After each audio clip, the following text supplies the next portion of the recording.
Hello, friends, and welcome to this lesson. Now, in this lesson, we are going to talk about short sentences. We are going to create some short sentences, and we are also going to see why it is advantageous to make short sentences. So, let's go into the lesson and look at this lesson and see. Our agenda for today is learning to use short sentences to carry forward a conversation. Conversation is nothing but a dialogue between people. बातचीत को आगे बढ़ाने के लिए छोटे वाक्यों का उपयोग करना सीखें. So this is our aim for this lesson. This is what we want to learn in this lesson. Now, have you ever wondered why are short sentences used? Why should they be used? How does a short sentence help? Especially if you are trying to learn how to speak for the first time, or your spoken English is weak and you want to make it strong.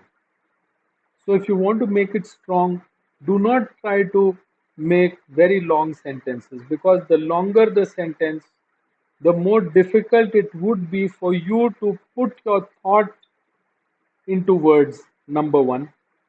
Number two, it would be extremely probable that you would be making grammatical mistakes.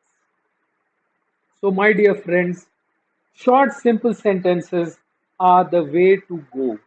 And as you go along, as you learn, probably you'll be making complex sentences, you'll be making long sentences, complex compound sentences.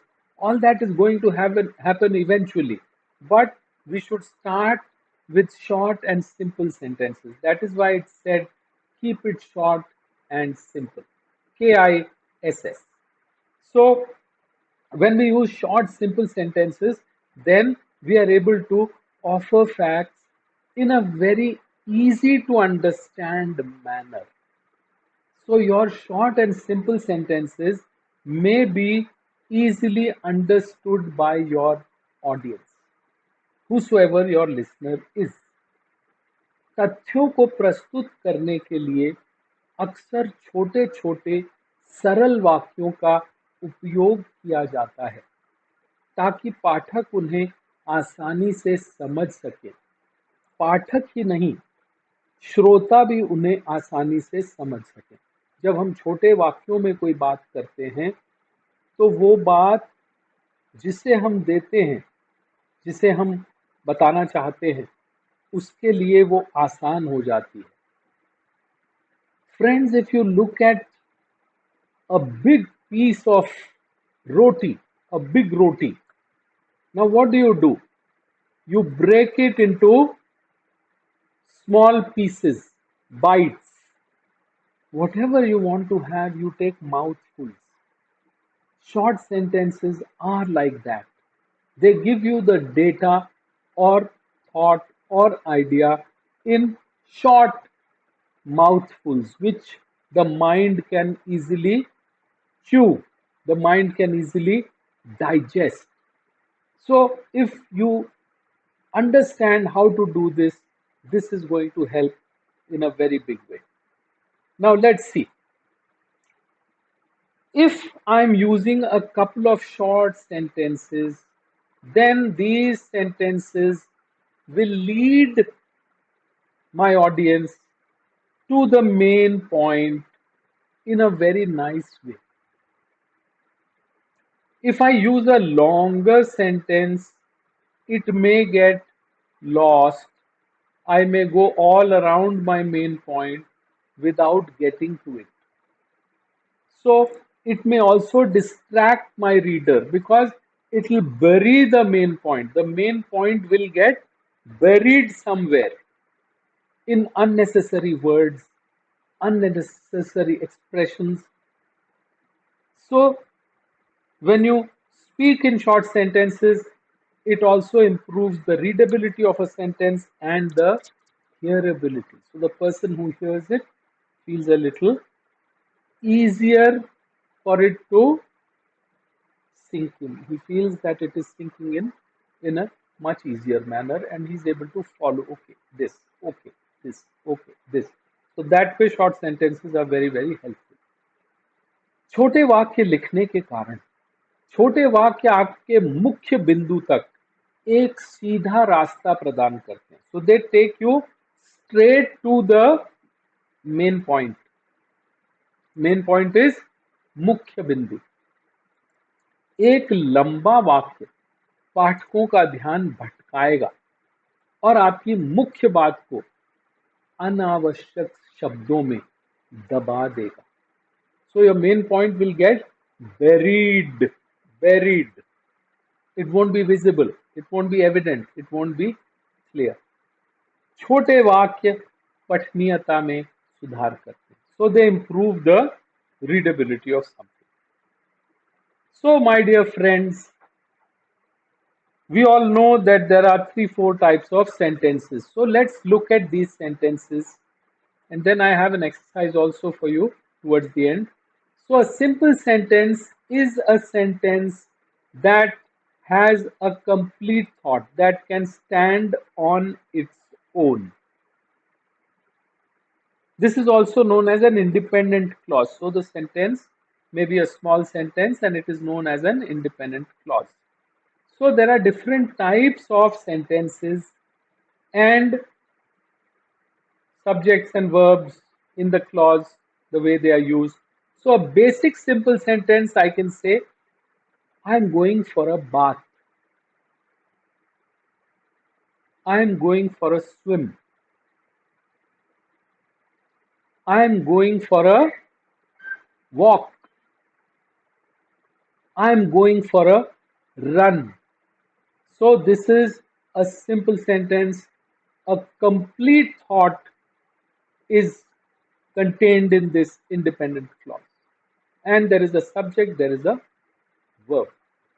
Now, if I want a simple subject, this one is a simple subject. Now, if I look at a compound subject, so Arun and I are going for a walk. Arun and I are going for a swim. Arun and I are going for a run. So Arun and I. So it's a compound subject. Now, you can also have a simple sentence with compound verbs. So that means there are going to be two activities. I am going to dive and swim. Two activities, two verbs. I am going to cook and eat. I am going to walk and jog. So for some time I'll be walking, then probably I'll be jogging, then I'll again be walking, then I'll again be jogging. A simple sentence that is an imperative, a command, something that you need to follow, that you are supposed to follow or do. Give me the key, please. Give me a glass of water, please. Please pass the cup. Please pass the cup. So, these are simple sentences. My dear friends, if you want to learn spoken English very, very quickly, then start using simple sentences, simple terms, something that people would easily understand, something that you would be able to construct easily. Easy does it. So, सरल वाक्य, एक साधारण वाक्य एक पूर्ण विचार वाला एक मूल्य वाक्य है जो अपने आप एक स्वतंत्र खंड इंडिपेंडेंट क्लॉज पर खड़ा हो सकता है. सरल वाक्यों के निम्नलिखित उदाहरण भिन्नताओं को दर्शाते हैं. एक बुनियादी सरल वाक्य, मैं तैरने जा रहा हूं। मिश्रित विषय के साथ एक सरल वाक्य, अरुण और मैं तैरने जा रहे हैं। यौगिक क्रियाओं के साथ एक सरल वाक्य, मैं गोता लगाने और तैरने जा रहा हूं। एक साधारण वाक्य जो अनिवार्य है, इम्पेरेटिव, एक निहित विषय के साथ एक आदेश, कृपया मुझे कुंजी दें। Please pass me the key. So this, the simple sentence. Now we go to compound sentences. So a compound sentence may have two or more independent clauses which are joined together by a coordinating conjunction like and, but, for, or, nor, yet. So the player hit the ball. Now this is an independent clause. If I just say the player hit the ball, absolutely fine. If I look at the other part of the sentence, the ball flew out of the park. Another independent clause makes sense, complete sense. Now, if these two things are related, the player hit the ball flew out of the park.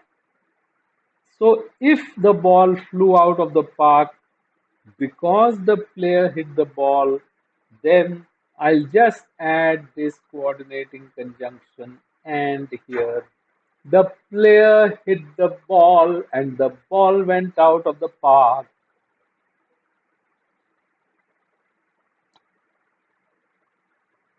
Right? So the player hit the ball and the ball flew out of the park. Now this is a compound sentence. It contains two independent clauses, two independent simple sentences that are standing by themselves. यौगिक वाक्य, संयुक्त वाक्य में दो या दो से अधिक स्वतंत्र उपवाक्य होते हैं जो एक समन्वय संयोजन से जुड़ते हैं। समन्वय संयोजन और, लेकिन, के लिए, या, न ही, अभी तक और ऐसा है। उदाहरण के लिए, खिलाड़ी ने गेंद को मारा। The second independent clause is गेंद पार्क से बाहर निकल गई। ये दोनों इंडिपेंडेंट हैं उपवाक्य। नाउ अगर खिलाड़ी के मारने की वजह से गेंद गई तो हम कहेंगे खिलाड़ी ने गेंद को मारा और गेंद पार्क से बाहर निकल गई। Compound sentence. Now, let's look at complex sentences. So, a complex sentence will have one independent clause and one or more dependent clauses. A phrase with a subject and verb that does not express a complete thought. So, which is a dependent clause. Some subordinating conjunctions, although, when, because, so, that, and until. For example, the fans cheered. Now, this is a complete sentence by itself. The fans cheered is fine.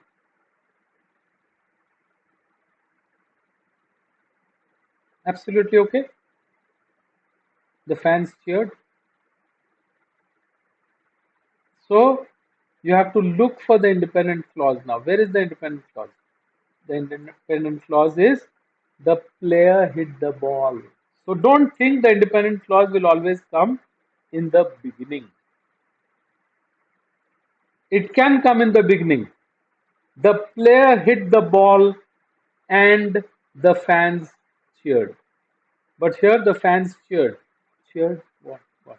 Okay. That. So the fans cheered when the player hit the ball. So the fans cheered when the player hit the ball. All right.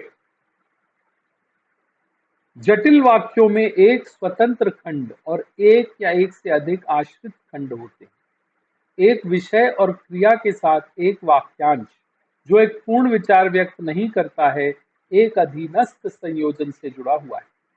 कुछ अधीनस्थ संयोजन हालांकि, कब, क्योंकि, ऐसा, वह और जब तक हैं।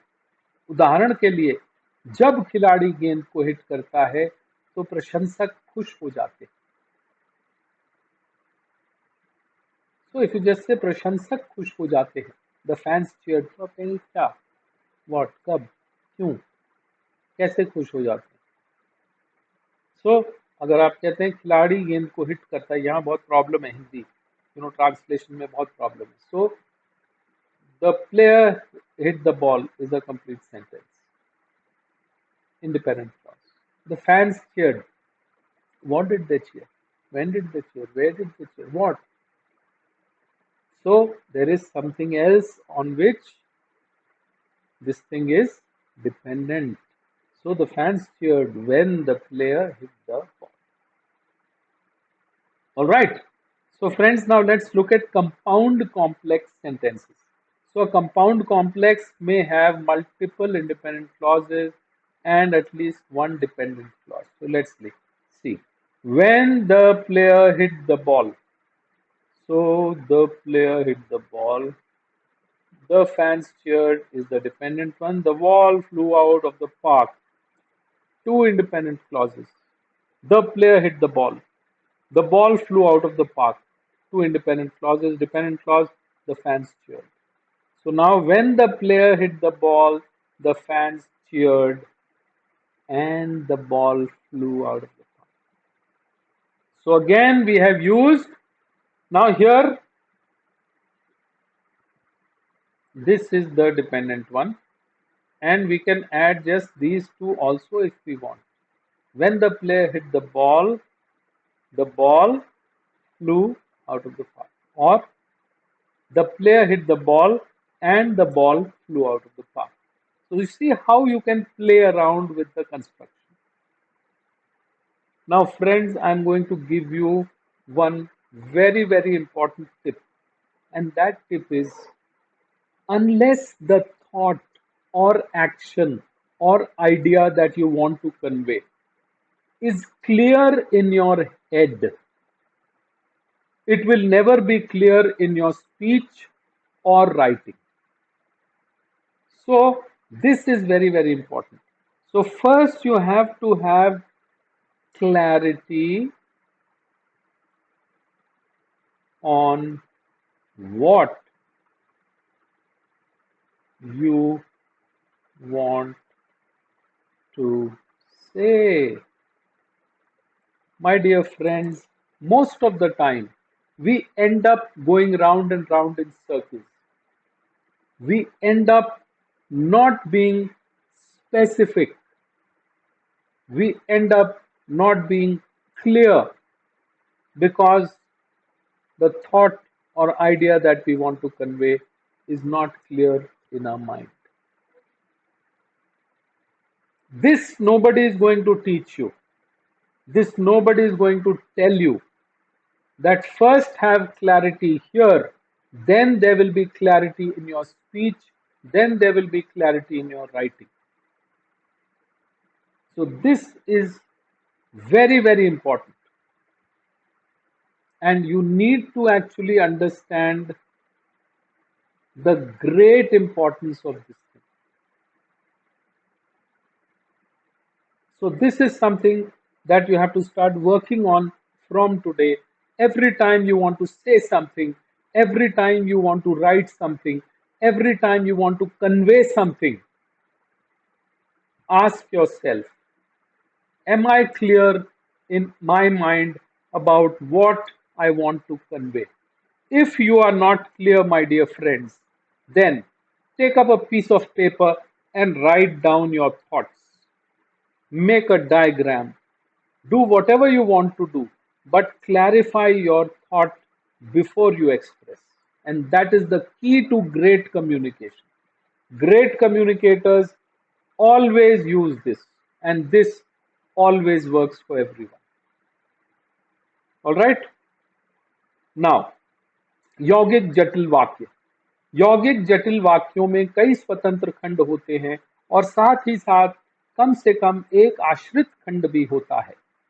उदाहरण के लिए, जब लड़की ने गेंद को मारा तो प्रशंसकों ने खुशी मनाई और गेंद पार्क से बाहर निकल गई। वाह, ब्यूटीफुल। तो दोस्तों, मैं ये कहना चाह रहा हूं, आप कुछ भी अभिव्यक्त करना चाहते हैं, कुछ भी व्यक्त करना चाहते हैं, जब तक वो आपके दिमाग में पूरी तरह से स्पष्ट ना हो जाए, उसे व्यक्त ना करें। क्योंकि जब तक वो आपके दिमाग में, मन मस्तिष्क में स्पष्ट नहीं होगा, तब तक वो आपके शब्दों में स्पष्ट नहीं हो सकता। शाब्दिक स्पष्टता, बोलने और लिखने में स्पष्टता की जो हम बात कर रहे हैं, वो तभी आ सकती है जब हमारा सोच बिल्कुल स्पष्ट हो।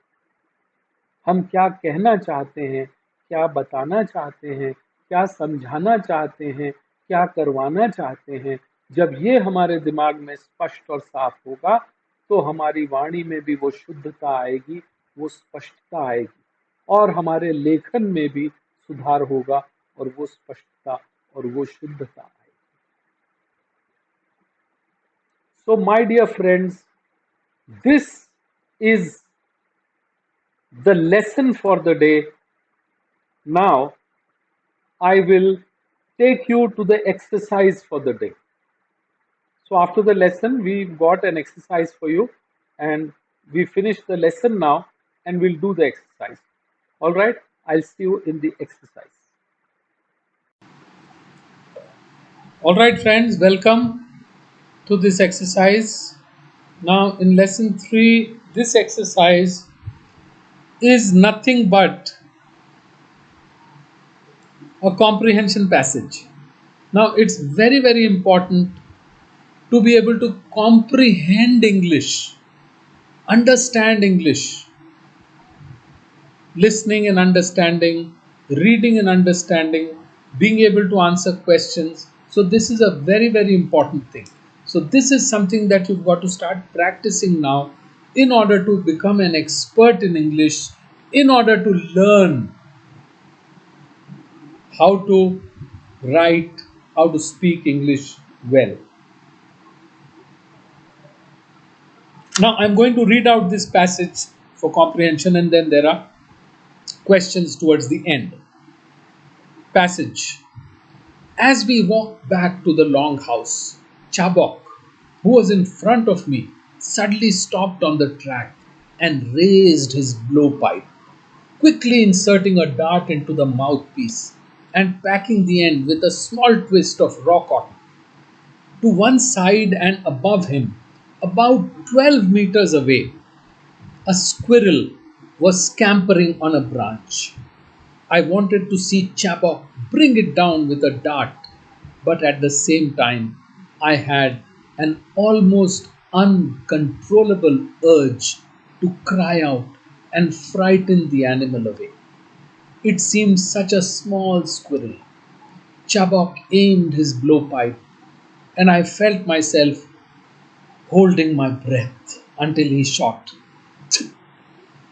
Went the dart as it left the end of the tube, and I didn't see it go. The squirrel stayed on the branch, unmoved, and I was sure that he has missed, and called to him, "You've missed it! You've missed it!" And he began to run forward, shouting, "I haven't, master! I haven't!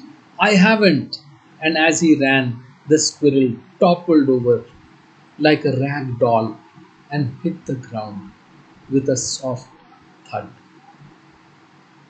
It was still alive when Chabok picked it up, the poisoned splinter sticking right through its neck, but it was quite paralyzed and unable to move. It died some minutes later. On the way back to the long house, Chabok sang happily for the first time since leaving the river Yai, and in the evening everyone had a small piece of squirrel meat.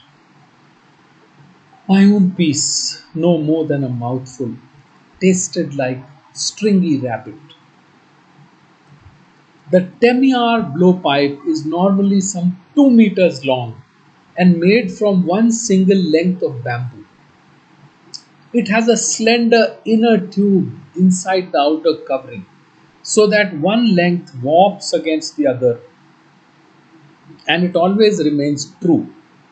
From it, they shoot a small dart, a splinter of wood some 20 to 25 centimeters in length, a pith cone at one end, the other sharpened and tipped with poison. Most Aborigines are extremely accurate with a blowpipe up to a range of 9 to 10 meters, that's about 30 feet. Though for some reason they are more accurate if the target is moving vertically than if it moves horizontally. Several times I've put a cigarette on end in a tree like this and watched it be pinned to the bark by a blowpipe dart, but a cigarette placed parallel to the ground is missed 7 times out of 10.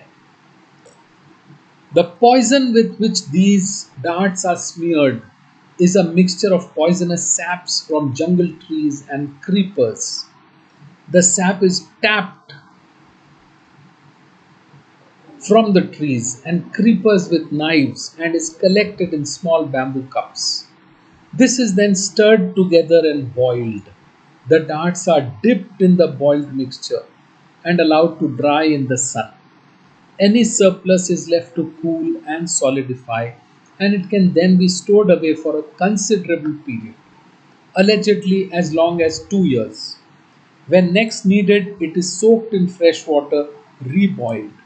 And for some reason, the water must be fresh, and water which has been standing for several days in a bamboo container cannot be used.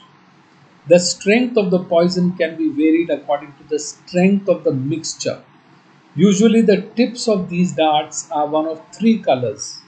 The red, procured from a fully grown poisonous tree in its prime, is the strongest and once in the bloodstream is fatal after about 6 or 7 minutes. The black, which is from an old poisonous tree, is effective after half an hour, and the white from a young sapling tree does not take effect until after a lapse of an hour or more. So, friends, this visitor to an Aborigines place is treated to this by Chabok, somebody who was serving him there, and how the Aborigines use a long blowpipe to blow poison darts onto their prey. And these darts, as we saw, three different colors: red, black, and white. How they make the poison, how they dip the dart in poison, how they use the blowpipe. It's a beautiful story, though sad that the squirrel had to die. So, my dear friends, start reading, reading, reading. The richness of the language, let it come to you. Let's read the questions. Who do you think Chabok probably was? Chabok was an Aborigine who was an attendant to the writer, who was showing the writer around. Why was the writer torn between wanting to Chabok shoot the squirrel with his blowpipe and wanting to frighten it away? The writer wanted to see how the blow dart is used by these Aborigines. He was curious, but he had tender feelings. He had pity for the small squirrel, which he knew was about to die. Why was Chabok singing happily all the way back to the longhouse? Because Chabok had used the blowpipe to kill a squirrel. He was carrying it back so that he could show it to everyone who can have it. Excuse me. What does a Temya blowpipe look like? So it's a long bamboo, 2 meters. That's how it looks like. If you go to Google and put Temya blowpipe images, you'll see it. What conclusion did the writer draw from his observation? That a cigarette placed parallel to the ground is missed 7 times out of 10. So he drew the conclusion that if there's something vertical, they'll always hit it, and if it's horizontal, they'll fail to hit it this many times out of 10. What was the tip of the colored dart used by Chabok to kill the squirrel? So it was a black tipped, I think. I don't know, I'm not sure. It was probably black. Same time almost, and see it miss soft thud, small squirrel meat. Yeah, you can check it later. According to the passage, how do the Aborigines make poisonous darts? So they have this sap from the creeper, from the tree, then they put it in fresh water, then they boil it, and the strength depends on how much sap you have used, and then you tip the dart, and depending on which tree or creeper it is from, it may be red, it may be black, it may be white, and the strength may vary. Then you dry them in the sun, and if you have left this mixture, then you let it dry, becomes like stone, keep it, you can keep it for up to 2 years, and next time again mix it with fresh water, again boil it, again poison. So my dear friends, I'm just trying to demonstrate to you the power of English comprehension. This will enrich your vocabulary, this will enrich your mind. So start looking for passages at places, go through them. If you want, I'll also help you with passages. But this is something that you need to do every day. So thank you very much for watching this lesson. I'll see you in the next. Until then, all the best.